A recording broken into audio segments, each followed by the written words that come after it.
It all started on a quiet Thursday evening in early October, in the heart of Asheville, North Carolina. The golden light of the setting sun filtered through the windows of our brick bungalow, casting long shadows across the hardwood floors. The fireplace flickered gently in the background. It should have been the perfect night. After all, it was our wedding anniversary. I had spent the last few weeks planning something special for Kyle, something deeply personal. But I should have known better. Kyle Emerson was no longer the man I had married. I sat across the dining table from him, my fingers nervously running along the edge of the gift I had wrapped by hand. Inside was a scrapbook. Not just any scrapbook, but a collection of our memories. Photographs from our road trips, love notes, silly ticket stubs, and even dried petals from the first bouquet he ever gave me. It was more than a gift. It was a timeline of everything I thought we had shared. Kyle tore the paper slowly, almost with disinterest. His brow furrowed as he flipped through the pages. Then he shut it, pushed it aside like an expired coupon, and muttered the word that would echo in my mind for weeks. Useless. I blinked. Maybe I had misheard.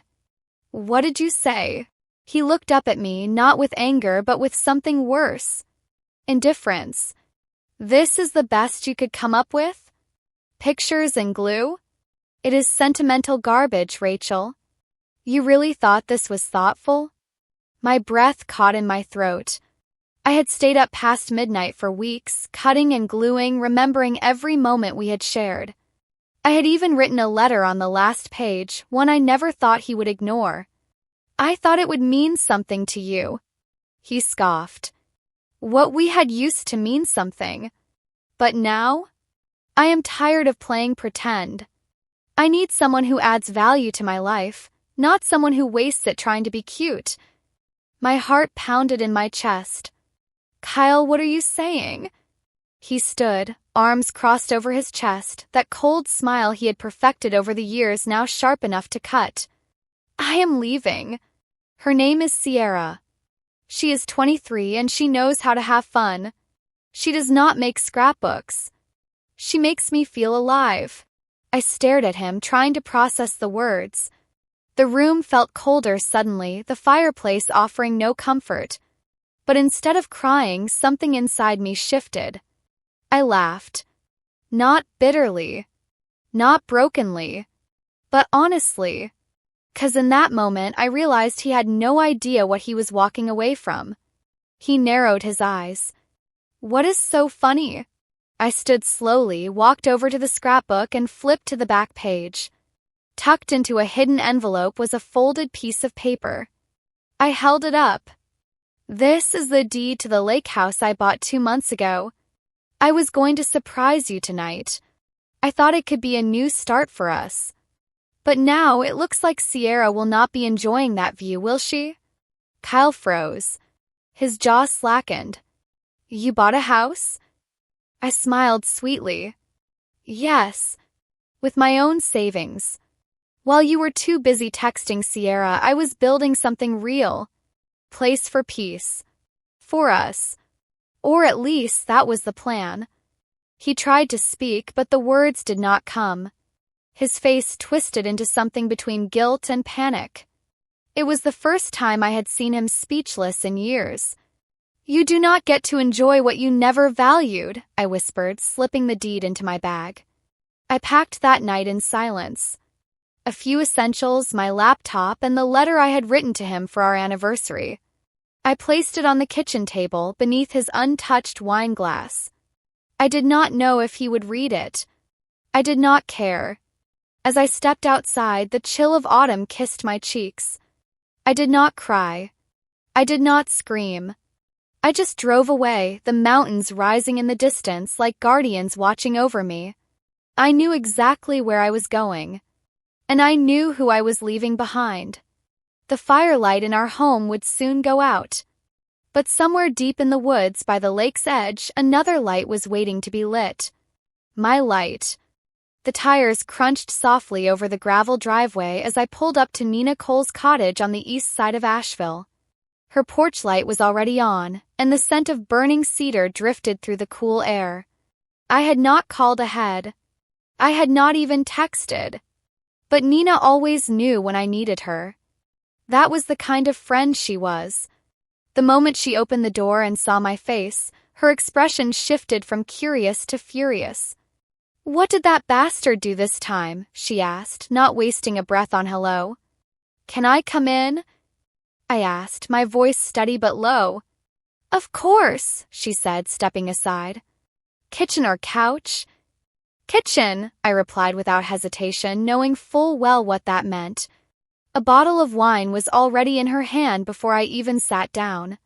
10 minutes later, we were seated across from each other at her worn oak table, a glass of Merlot between us and the silence heavy. I took a long sip before I finally spoke. "He said I was useless," I began.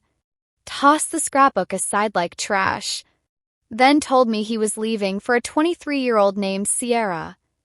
Nina's mouth dropped open. "You made that thing by hand, Rachel.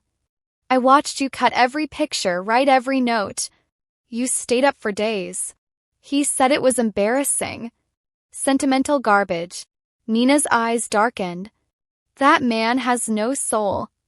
I smiled weakly. "It gets better. Do not tell me you hit him with a frying pan. Please tell me you hit him with a frying pan." I laughed for the first time that day. "No. But I showed him the deed." "The what?" "The deed to the lake house.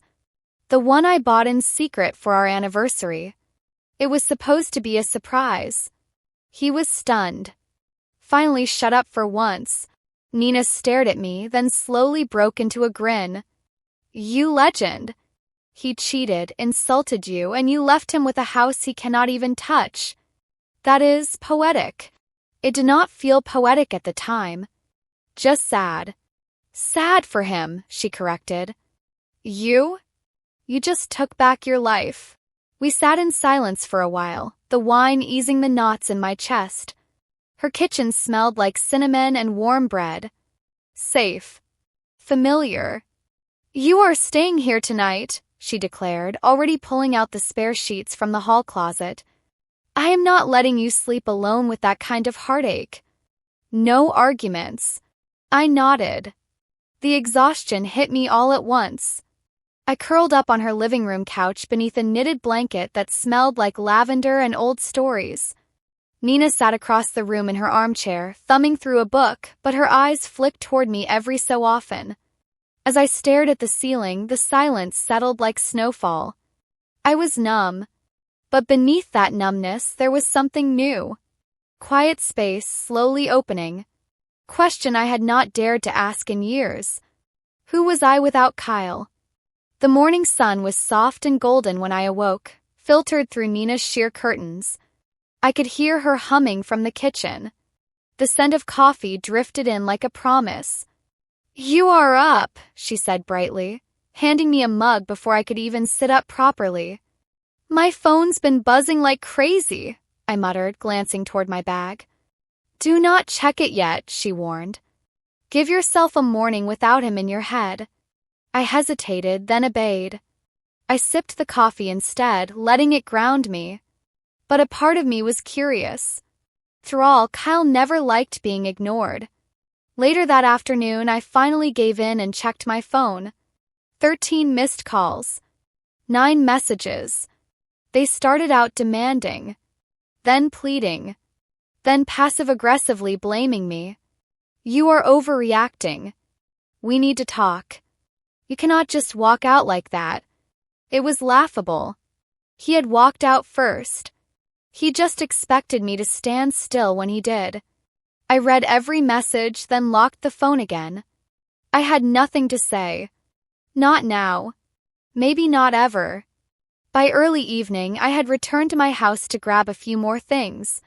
Place felt different, like it was holding its breath. Kyle's car was not there, which meant I had a window. I moved quickly, collecting clothes, my work laptop, a few photo albums, and a box of old journals. On the kitchen table, the letter I had left was still unopened, untouched. Typical. But I did not tear it up. I left it right there. Let him read it in silence. That night, back at Nina's, I opened my laptop and stared at a blank document for over an hour. It was time to figure out what came next. I had a deed, a destination, but no plan.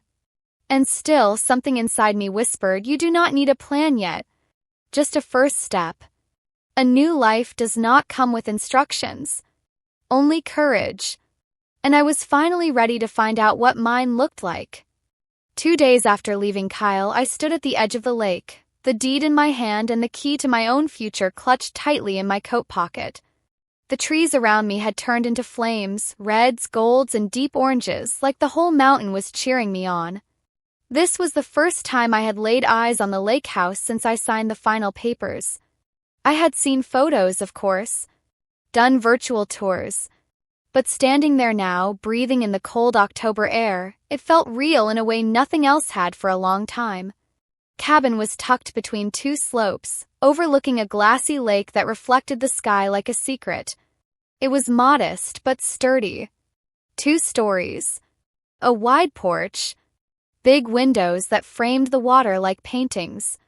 My fingers trembled as I unlocked the door. Not from fear, from relief.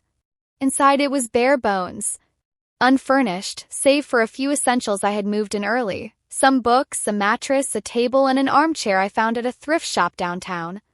I dropped my overnight bag by the wall and walked through each room slowly, touching the walls, the windowsills, even the doorknobs. This was mine. No one had yelled here. No one had slammed a door and stormed out. No one had belittled me for crying or dreaming or wanting more. This house had no ghosts yet. That night, I lit a single lamp and curled up in the armchair with a thick wool blanket. There was no television, no internet yet, just the crackle of a small fireplace and the sound of the wind moving through the trees outside. I listened to it all, the silence, the stillness, and let it wrap around me like a balm. But peace does not always last, especially when the past is stubborn. The next morning, as I drove into town for groceries, my phone buzzed again. This time, a single message. "I am coming by the house. We need to talk." I pulled into the supermarket parking lot and stared at the screen. His arrogance was always exhausting, but now it was laughable. He still thought he had access to everything I had built. Still assumed that the house, my house, was part of the life he had walked away from. I did not reply. I took my time in town, grabbing supplies, picking up paint swatches for the living room, even chatting with a few locals who ran the hardware store. They gave me tips about the best way to insulate the windows before winter, and I actually listened. Felt strange to care about something so practical. But comforting, too. Like maybe I was beginning to belong here. When I pulled up to the house later that afternoon, I knew before I saw the car. He had come. Kyle's black SUV was parked crookedly in the driveway, like it was thrown there in a hurry. And there he was, standing on the porch, arms crossed, pacing. Like this was still his domain. Like I was late to a meeting I had never scheduled. I parked slowly, stepped out, and locked the car behind me with a deliberate click. "Rachel," he said, as if we were friends. "I live here now," I said calmly, brushing past him to unlock the front door. He followed me in uninvited. "This place, it's nice. You do not get to compliment what you never knew existed." I was surprised. Shocked, really. "You bought property without even telling me?" I turned to face him.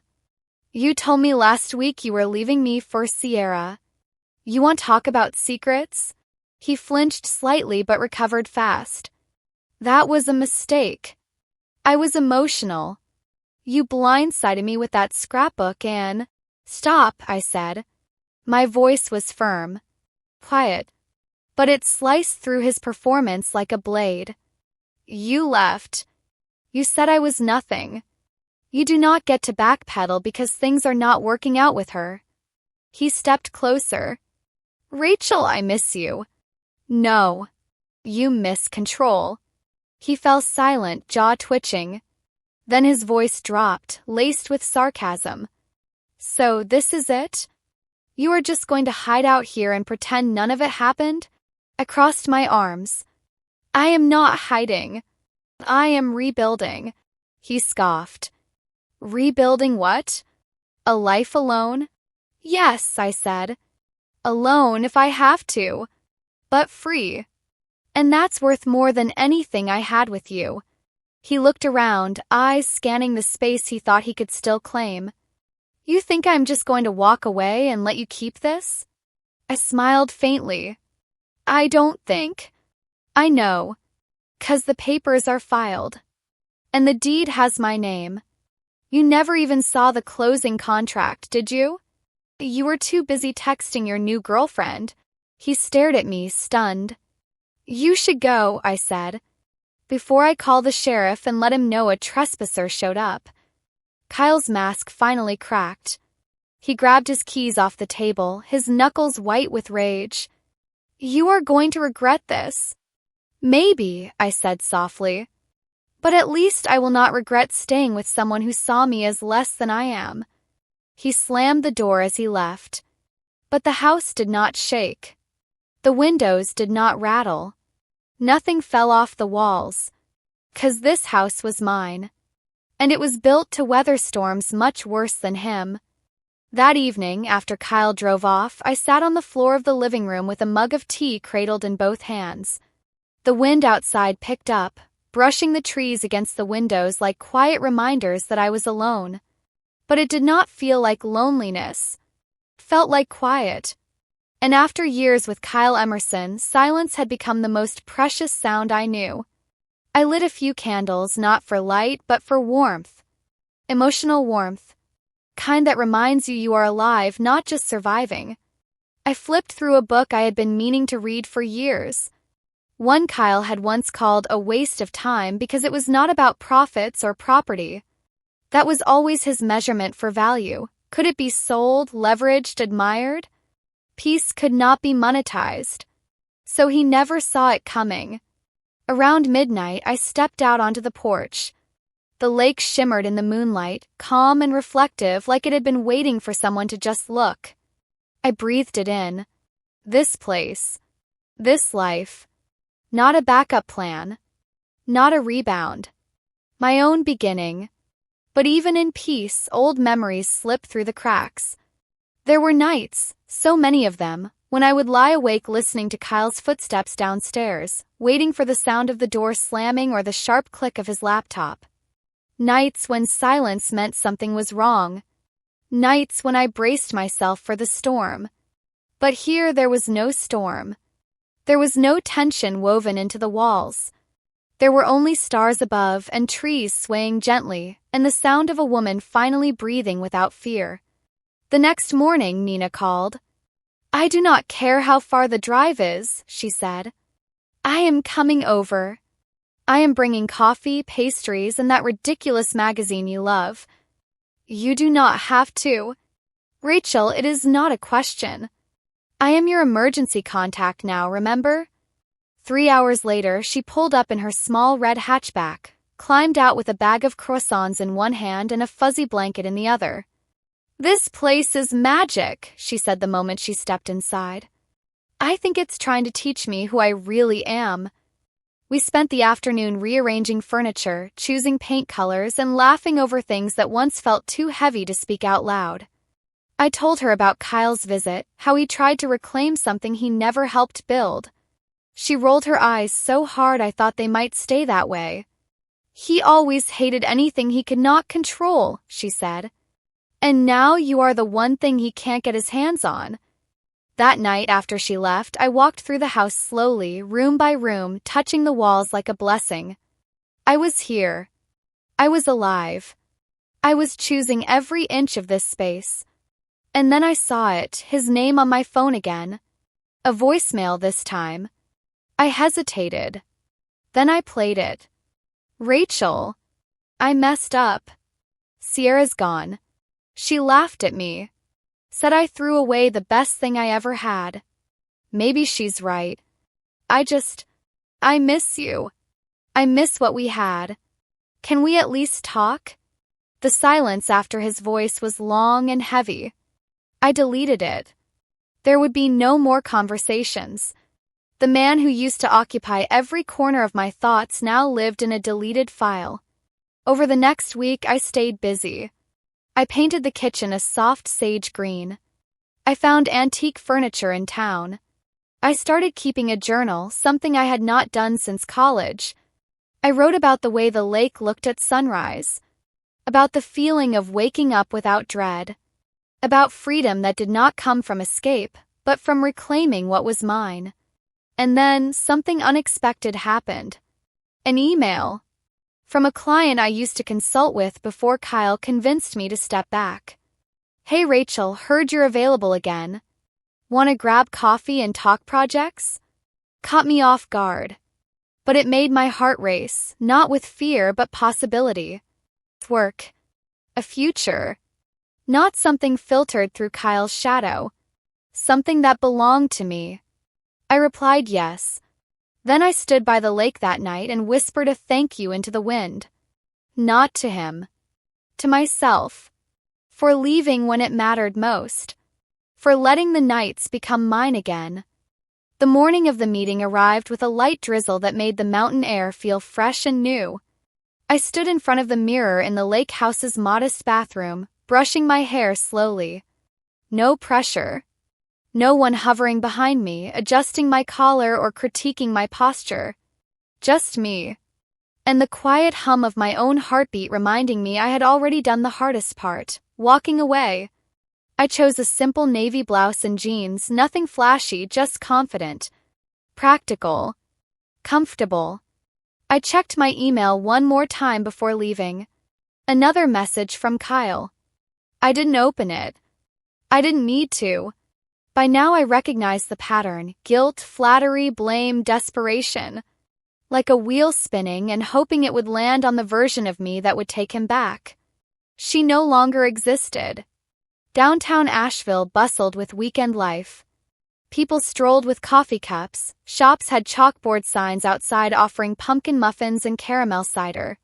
I met the client, Amelia Rhodes, at a cozy cafe near Pack Square. We had worked together briefly on a branding campaign years ago, back when Kyle insisted on reviewing every contract I touched. "You look incredible, Rachel," Amelia said as we sat down. "Seriously." Radiant. "I feel different." "Good. I need different. My new startup's a mess, and you always had a way of cutting through the noise." We talked for over an hour. About her new venture, about design ideas, about how I'd structure the consulting work. By the end of it, we had a plan and a handshake. Just like that, Phoenix Consulting was born. I hadn't planned to name it right away, but when I called Nina that night to tell her, she insisted. "You've risen from the ashes, babe.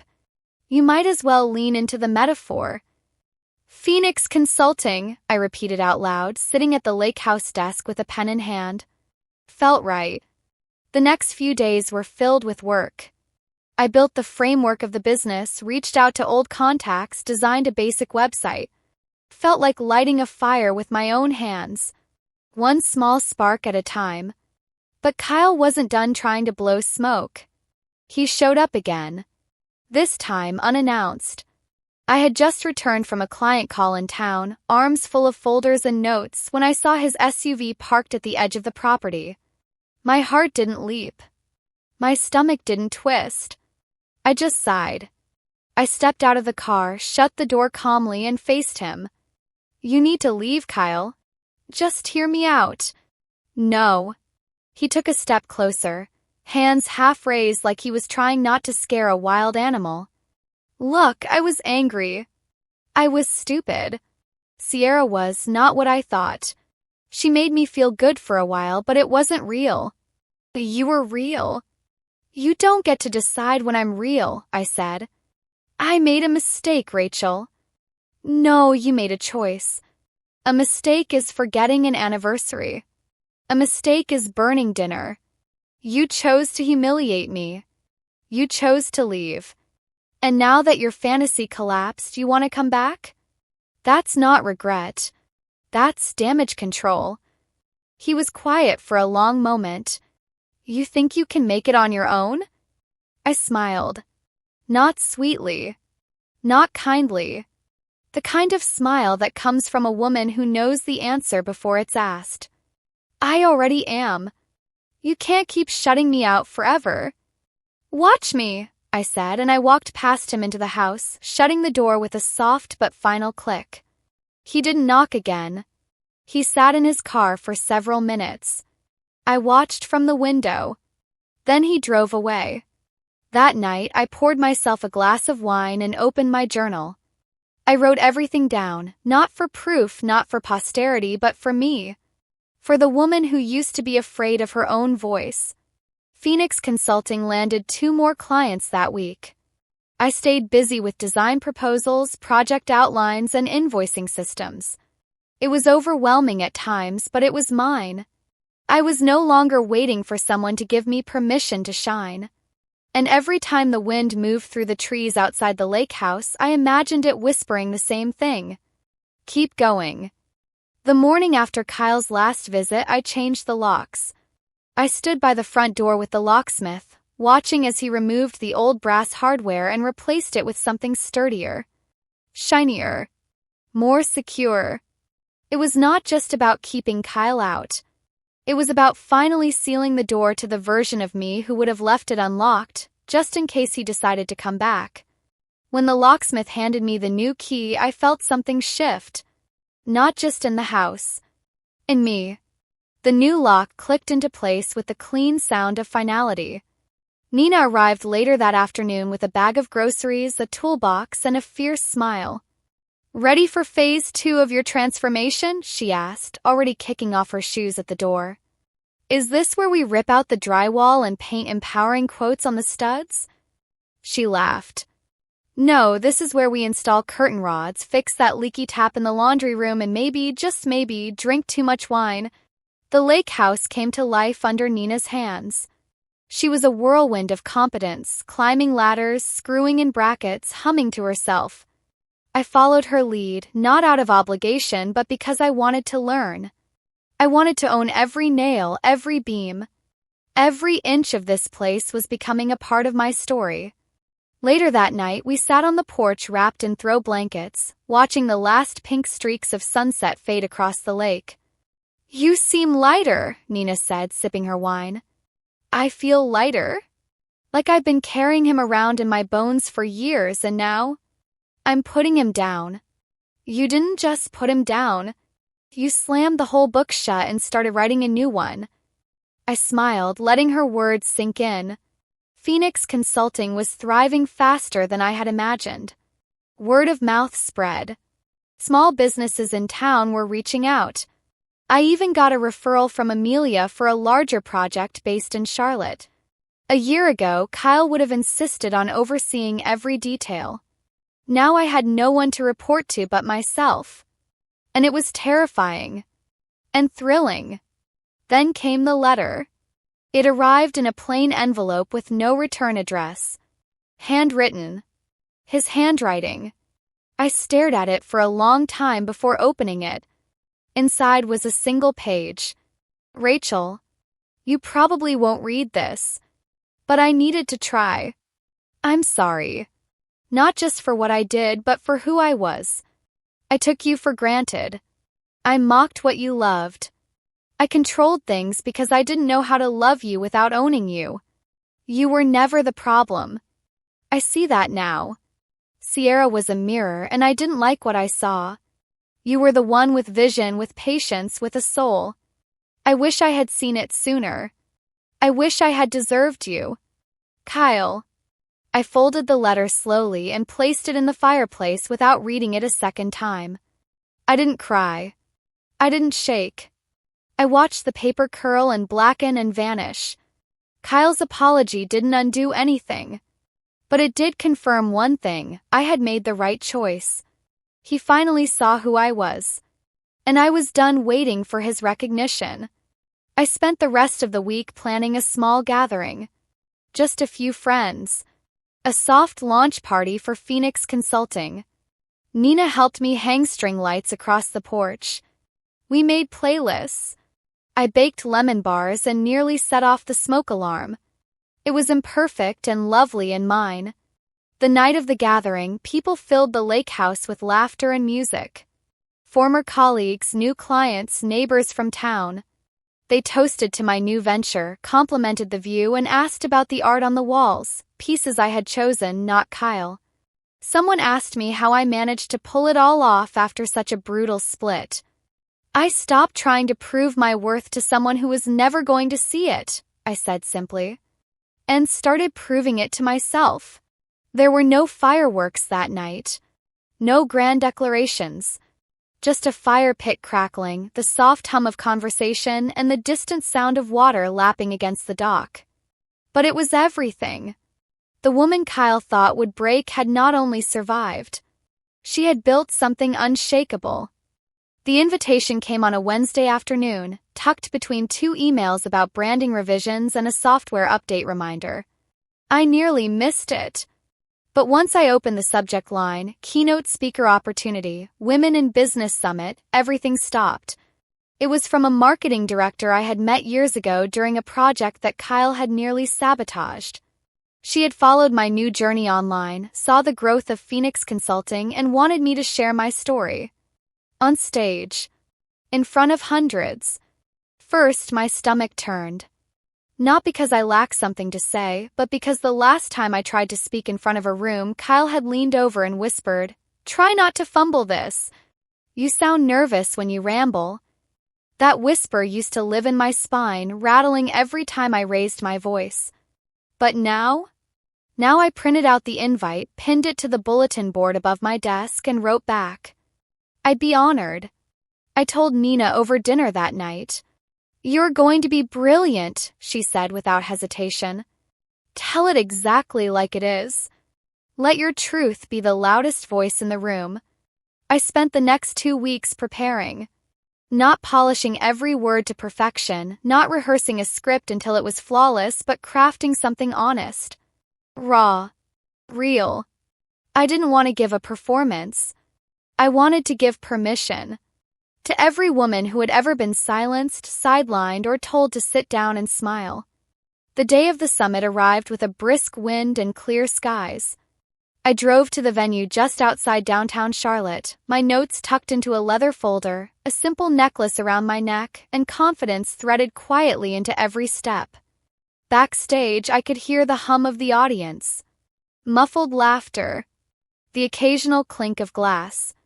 My heart thudded not with fear, but with readiness. When they called my name, I walked to the center of the stage. The lights were bright. The room fell silent.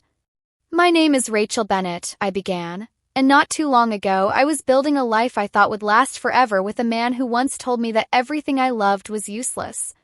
I let the words hang. A few people gasped softly. I was a wife. Partner. A shadow in my own story. And one night, while he packed his things for a 23-year-old he barely knew, I handed him the deed to a lake house I bought with money he never asked about, never believed I had. That was the night I stopped asking for his approval. I saw heads nodding. I did not walk out in rage.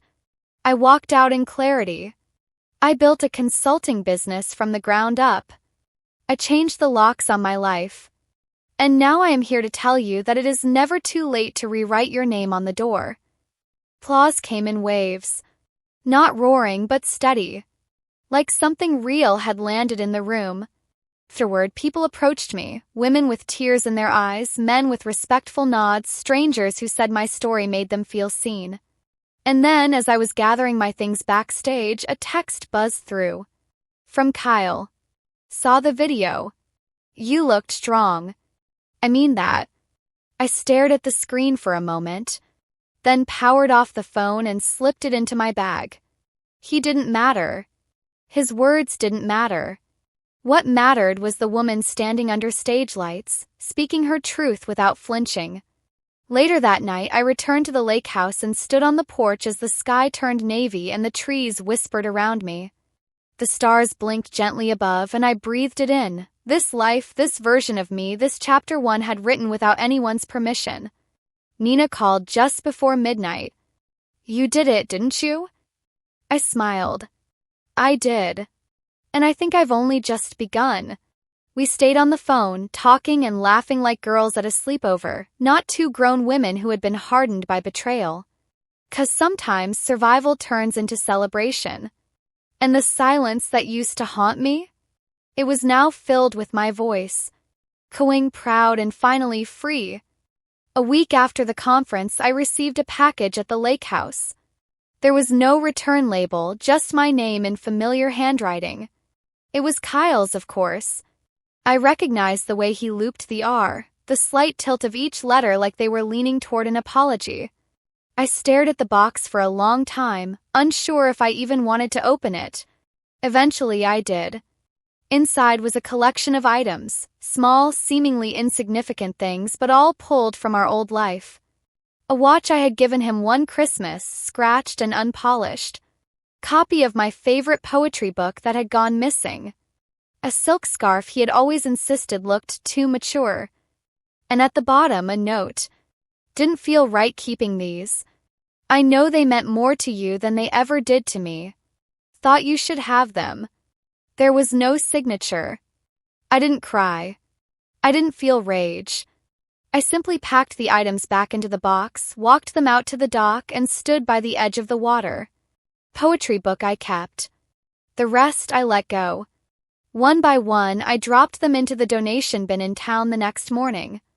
Let someone else give them a second life. I didn't need reminders of who I had been under his roof. That night, as I stood on the porch watching the moonlight scatter across the lake, I felt something finally finish unraveling inside me. Not in a dramatic burst, but like a quiet breath that had waited years to exhale. I was free. Not just legally. Not just physically. Emotionally. Spiritually. I was no longer tied to his memory. No longer trying to understand how he could toss me aside. The answer no longer mattered. Phoenix Consulting continued to grow. I secured a contract with a non-profit focused on women's wellness. They had seen my speech online. The director called me directly. "I don't just want your business expertise," she said. "I want your voice. Your energy. What you've built." I traveled more often, speaking at workshops, mentoring young entrepreneurs, visiting small towns that reminded me of who I used to be. Places where women were still learning how to take up space. I saw pieces of my former self in every hesitant smile, every hand that raised a question halfway. Back at the lake house, the seasons shifted. Autumn gave way to winter. The first snow dusted the roof like powdered sugar, and the lake froze just enough to reflect the moon with icy clarity. I decorated the mantel with pine garlands. I bought myself a small tree and hung ornaments that had nothing to do with marriage or tradition. Just joy. Nina visited every weekend, sometimes bringing her girlfriend along. The three of us would drink hot cider, watch old movies, and plan dream trips we weren't sure we'd take but loved imagining anyway. For the first time in years, the holidays felt gentle. On New Year's Eve, I stood on the dock alone, wrapped in a coat and scarf, a cup of tea in hand. Fireworks burst faintly in the distance, but here all I could hear was the soft whisper of snow falling through the trees. I didn't make resolutions. I didn't set goals. I just stood there, breathing. And then, from the corner of my eye, I saw the flicker of headlights at the far edge of the private road. My body stiffened. Old instincts tried to rise, but I pushed them down. Car didn't approach. Turned around. Disappeared. I never found out if it was him. I didn't care. That was the last time anything from Kyle entered my world. Past had lost its permission to visit. And I had no intention of ever leaving the home I built for myself, brick by brick, word by word, breath by breath. 'Cause peace was no longer a stranger. It was my closest companion. By late winter, the lake house no longer felt like a getaway. It felt like the epicenter of my new life. The rooms that once echoed with emptiness now carried the rhythms of morning routines, client calls, spontaneous dinners with Nina, and the occasional guest who just needed a place to breathe. It was no longer quiet because it was empty. It was peaceful because it was full of intention. Phoenix Consulting had grown faster than I could have imagined. I now had a virtual assistant, 2 contractors, and a wait list of clients who had heard about me through the conference circuit. My days were long but never heavy. My choices were mine. Every project was infused with the kind of clarity that only comes when you stop trying to please someone who only ever saw you as a supporting role. It was around that time that I got the invitation. Kyle's sister, Elise, had reached out by email. I hadn't heard from her since before the separation.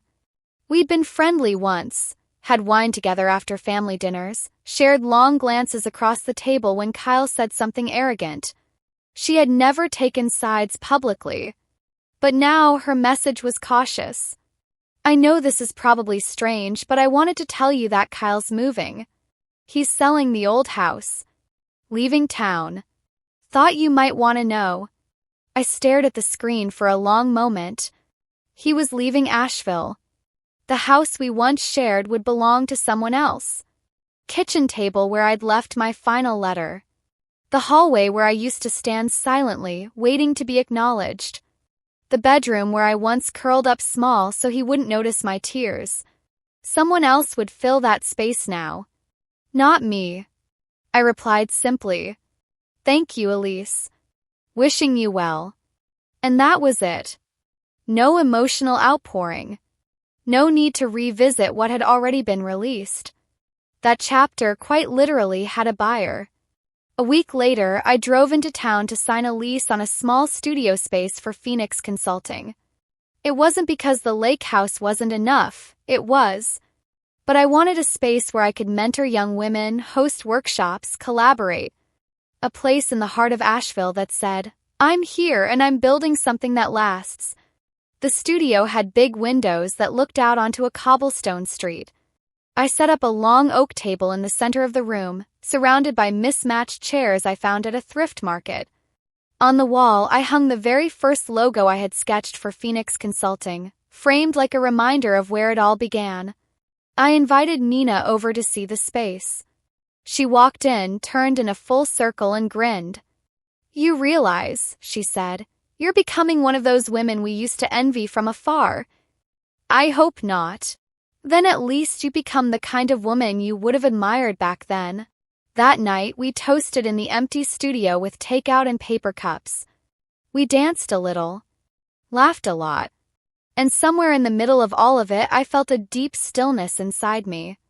The kind that no longer needed to prove anything. Not to Kyle. Not to the world. Not even to myself. The next morning, I woke up early and drove into the mountains. Just me, the sunrise, and the winding roads.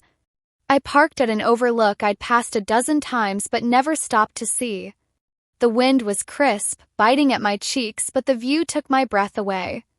Miles and miles of blue ridges unfolding like waves frozen in motion. I stood at the edge, wrapped in a wool coat, hands in my pockets, and whispered something I didn't even realize I had been holding in.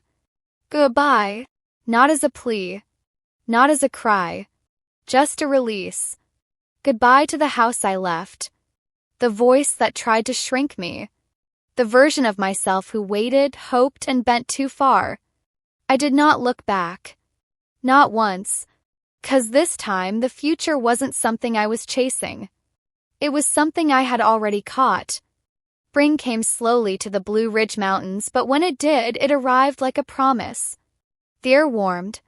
The lake thawed. Wildflowers crept along the edge of the dock like secrets ready to bloom.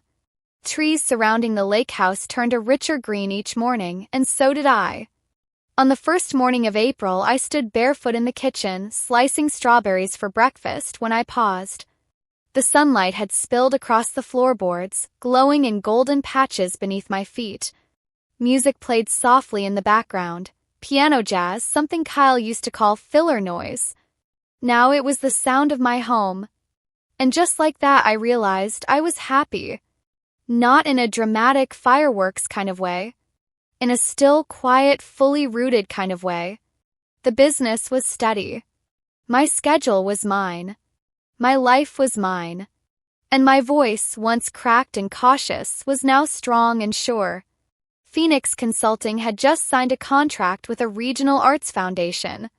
They wanted to work with women-owned businesses to help revitalize local tourism. The meeting had gone well. No one questioned my leadership. No one asked if a man would be joining the call.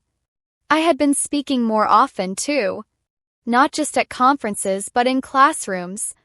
Colleges invited me to speak to graduating students, most of them young women who listened with wide eyes and open notebooks. I would tell them what I wished someone had told me years ago.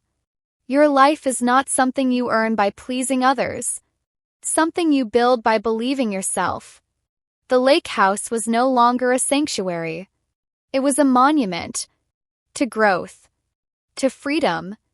To every quiet decision I made when no one was watching. Nina continued to be my closest ally. She stayed over most weekends now, often bringing new recipes to test or wild ideas for local events we could co-host. One Saturday, we sat on the deck with wine and fresh bread she had baked. You know, she said, ripping off a piece and popping it in her mouth, if someone wrote a book about you, I'd buy it in hardcover and paperback. I laughed. What would they call it? She grinned. The woman who built a house out of ashes. I let the words sink in. Maybe she was right. I had lost everything I thought mattered. And found what actually did. One evening, while sorting old papers, I found a dusty folder at the bottom of a box I hadn't touched since the move. Inside were clippings from Kyle's early business deals. Notes from past clients. And at the back, the very first proposal I had ever written. My handwriting, not his. My strategy. My brilliance, once buried under his signature. I sat with it for a while, not angry but reflective. I scanned the pages. Then I lit a fire in the hearth and fed the documents into the flames. One by one. Watching the paper curl and dissolve, not in bitterness, but in completion. The next day, I ordered new business cards. On them, beneath the Phoenix Consulting logo, I added a line. Founder. Speaker. Survivor. Builder. Every word earned. That summer, I traveled. I took a train up the coast, a flight to the desert, a road trip through towns I'd never heard of. I carried a journal, a camera, and a sense of wonder I hadn't known in years. I filled pages with thoughts, sketches, pieces of conversation I overheard in cafes. And when I returned home to the lake house, I brought pieces of the world with me. Paintings. Books. New spices. Stories. My life no longer revolved around proving my worth. It now revolved around expanding it. One afternoon in late August, as I stood at the edge of the dock watching dragonflies skim the surface of the lake, I heard a soft voice behind me. You okay? It was Nina. I turned to her, smiling. I am. I think. I really am. She nodded. Took you a while. Yeah, I said, but I built it all with both hands. We sat together as the sun dipped behind the hills. No need for words. No ghosts hovering. No regrets. Just the steady sound of water, the hum of summer insects, and the soft, steady rhythm of a woman who had come back to herself completely. And somewhere beneath it all, the letter I had left on that kitchen table so long ago, unread, unanswered, felt like it had finally faded into silence. 'Cause I had written new chapters. 'Cause I had closed that door. 'Cause I had become the author of a life no one else would ever hold the pen to again.